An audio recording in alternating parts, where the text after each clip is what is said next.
Israel, naghahanda na sa pag-atake ng Iran, posibleng bombahin sa darating na US elections, at North Korea nagpakawala ng mas malalakas na missile, hudyat ng banta sa US at allies.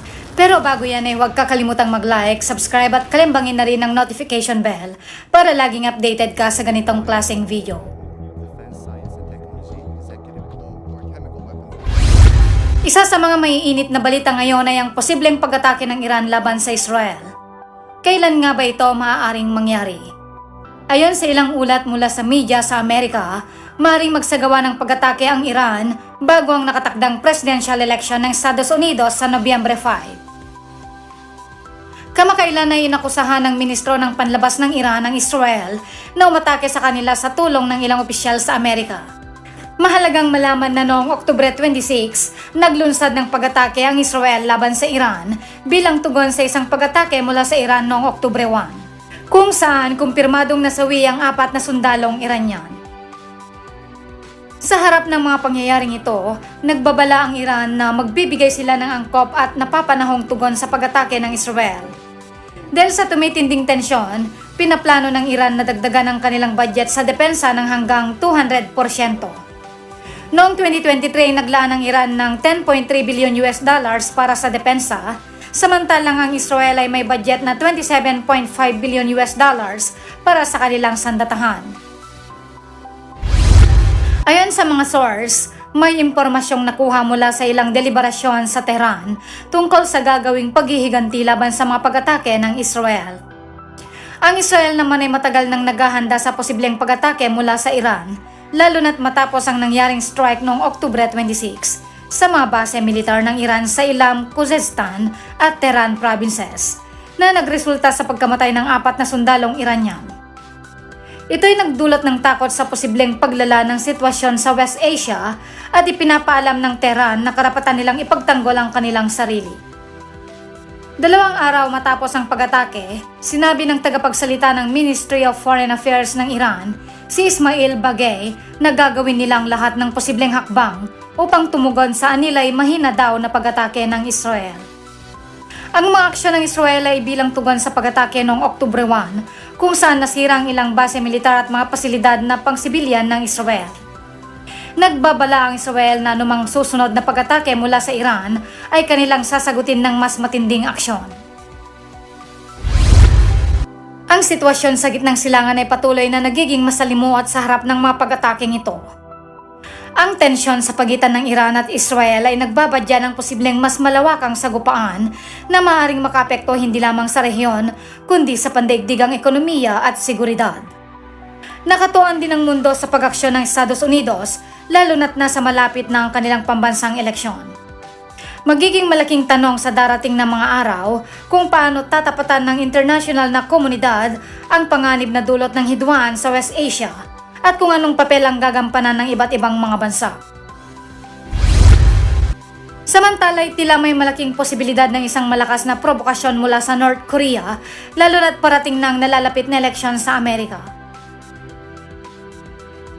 それから防衛省としてですね、新しい情報といたしまして、北朝鮮が本日7時11分ごろ、平壌近郊から少なくとも1発の ICBM 級弾道ミサイル、これを北東方向に向けて発射をいたしました。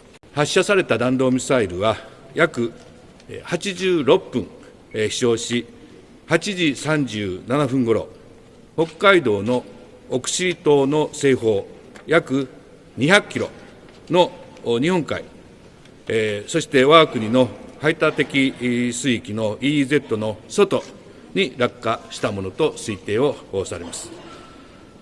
飛距離は約1000キロ、また最高高度約7000キロを超えると推定をされます。飛翔時間が86分、これは最長の飛翔時間、高度、飛翔高度も7000キロを超えると、推定されるということで、従来のものとは違うと、発言をいたしました。でその上で、今回発射されたミサイルは ICBM 級弾道ミサイルであると、考えられますが、新型の弾道ミサイルであったか否かも含めまして、詳細については引き続き分析中でもありますし、また国等々の情報等も入手をしてですね、分析解析をするということでございます。 우리 군의 거듭된 경고에도 불구하고 북한의 불법적 도발을 지속적으로 북한은 감행하고 있다. 이후 발생하는 모든 사태에 대한 책임은 전적으로 북한에게 있음을 다시 한번 엄중히 경고한다. Nagpakawala ang North Korea ng isang ballistic missiles na may kakayahang umabot ng intercontinental na saklaw mula sa Pyongyang bandang 7:11 ng gabi.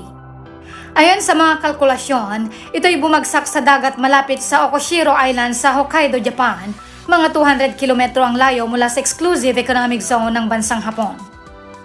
Tinatansya na umabot ng humigit kumulang 1,000 kilometro ang distansya ng nilipad ng missiles na ito at ang pinakamatayog na altitude ay tinatayang nasa 7,000 kilometro.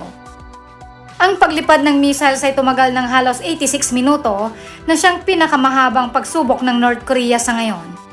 Ibang katangian ng missiles na ito kumpara sa mga dati nilang ICBMs. Patuloy pa itong pinag-aaralan ng mga eksperto at posibleng bago itong klase ng ballistic missiles.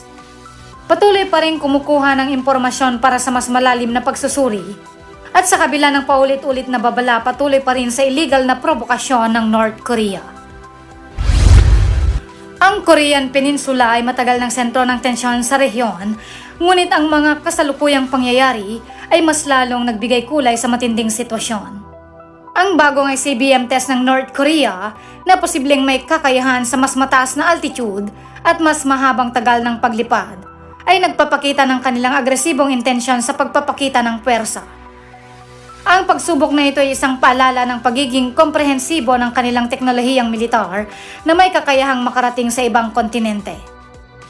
Ang partisipasyon ng Russia bilang potensyal na taga-suporta sa teknolohiyang militar ay lalong nagiging komplikadong pandaigdigang alyansa na maaring magdulot ng mas malalim na alitan sa pagitan ng mga bansa sa Asya at Kanluran.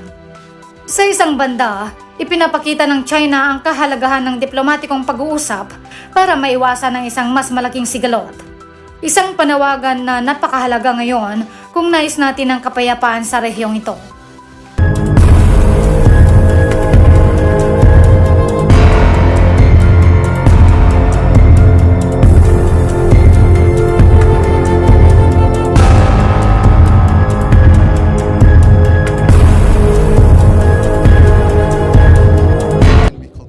대선을 전후해서 자신들의 존재감을 과시하기 위한 도발 가능성은 충분히 열려 있다. 저는 그렇게 생각합니다. 도발을 한다면 그 가능성은 ICBM을 발사하거나 또는 7차 핵실험 등이 예상됩니다.